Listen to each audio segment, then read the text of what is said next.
Hello, Texas Conservation family. Over the years, I've met many of you. For those of you I've not had the privilege of meeting, I'm Kevin Norton, Acting Chief of the Natural Resources Conservation Service. And what a pleasure it is to speak to all of you today. Even in this day of virtual attendance and recorded messages, please know you are important and very much a foundational part of our nation's conservation delivery. And I do not want this recorded message to in any way diminish the regard I hold for you and all of our nation's soil and water conservation districts. Your annual meeting pulls in hundreds of attendees from across the state's soil and water conservation districts, partners, and private landowners. At last year's meeting in Texas, we've been told that there were upwards of 1,000 people in attendance. This rivals the participation in the National Association of Conservation Districts annual meeting. What a testament to y'all's commitment.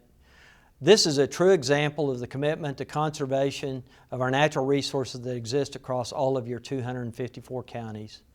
Today, via this brief video, I want to share with you some of the agency updates as we begin our new fiscal year in 2021.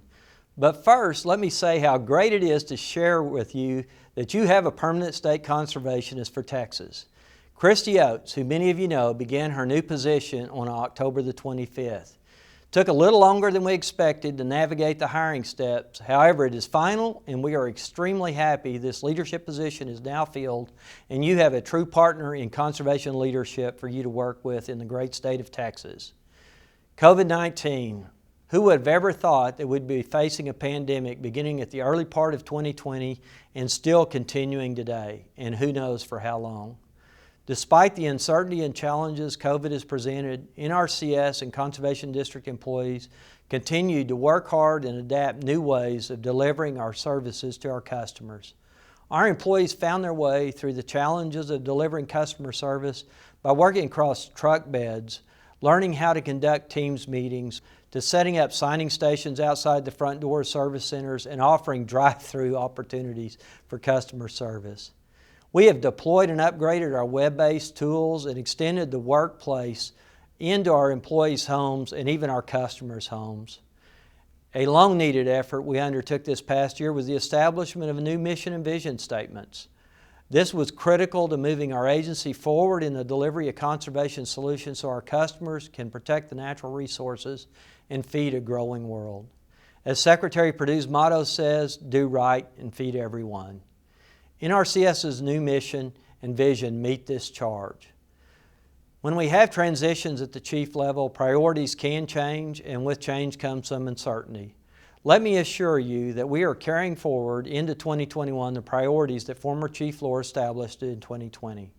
Our governing principles and priorities are going to stay the same. As you read these, you will find these just as relevant now as in any other time in our conservation history. A couple of our other achievements to mention is the successful implementation and ongoing growth of our Conservation Agriculture Mentoring Program. We call it CAMP. This program provides a great opportunity for collaboration and education of our new employees by a mentor, farmer, and rancher. You, our local soil and water conservation district supervisors across the states, have been a very active partner in supporting this effort. And our work in the urban arena through the Office of Urban Ag and Innovation has taken off with the first ever recipients of our cooperative agreements for community compost food waste reduction grants. This office was included in the 2018 Farm Bill to support urban farming, and NRCS was tasked with setting up the office in 2020. Now that NRCS in Texas has 5 urban conservationists located in each NRCS zone, the state should be able to really accelerate our urban farming innovation and outreach efforts. This leads me to hiring. We are aware that this remains a concern to many partners who feel we aren't hiring quick enough. However, we are now at just over 9,400 permanent employees and continue on an upward trajectory. In Texas alone, we've seen 141 new hires added this year with a positive net change of 103 employees.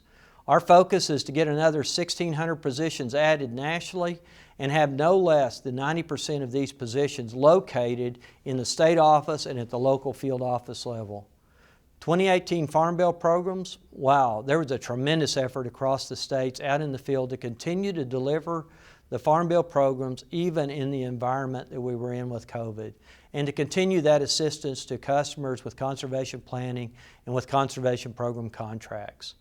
Our field office employees were a model of leadership, creativity, and perseverance in service to our customers and our mission of conservation, despite 2 quarters of the year being under COVID conditions. Although we do not yet have the final 2020 numbers in hand, I want to provide some preliminary information so you can see the volume of work our staffs completed during the complicated year.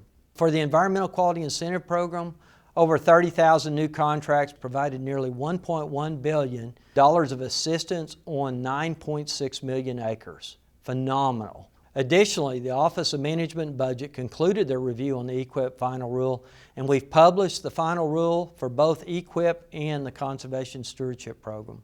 With the CSP Classic, we had over 4,248 contracts providing over $260 million on 5.3 million acres. And through the CSP Grassland Conservation Initiative, we had over 5,000 contracts on nearly 400,000 acres and another $35 million. In addition to these new enrollments, NRCS also renewed almost 1,000 contracts on 2.5 million acres. And through the Regional Conservation Partnership Program, we had over 1,300 contracts on 430,000 acres.